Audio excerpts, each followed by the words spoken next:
And she is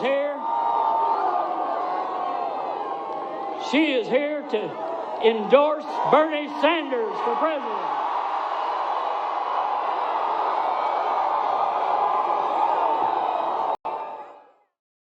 So that was 2024 presidential candidate Marianne Williamson being introduced before she endorsed Bernie Sanders for president in 2020. The reason I am making this video is that I think a lot of people don't know that Marianne Williamson is actually a two-time Bernie Sanders supporter, both in 2016 and in 2020. Now, you may be thinking, wait, didn't Marianne run for president in 2020? Yes, she did. Then she eventually dropped out, and after she dropped out, she endorsed Bernie Sanders for president. Moreover, aside from the endorsement she gave for Bernie in person, she also put out the following statement. What happened in Nevada on Saturday was extraordinary, and the energy is unquestionably with Bernie.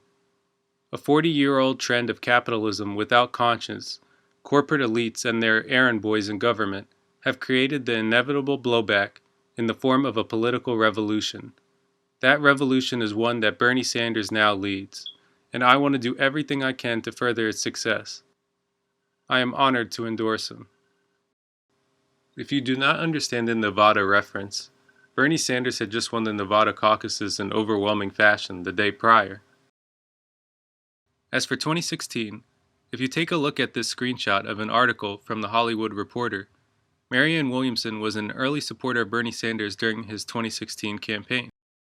In fact, she was an extremely early supporter of Bernie Sanders during his 2016 campaign, so much so that, as you can see from this article, Marianne was already supporting Bernie by May 1st, 2015.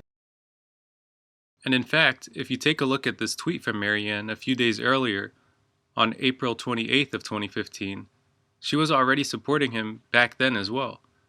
She said she was all in for Bernie. And what's interesting about that is that Bernie Sanders didn't formally announce his campaign until April 30th, 2015. So Marianne actually endorsed Bernie before he even officially announced his campaign. All she needed to see was an article that Bernie Sanders was set to launch his campaign, and that was all she needed for her to say that she was all in for Bernie.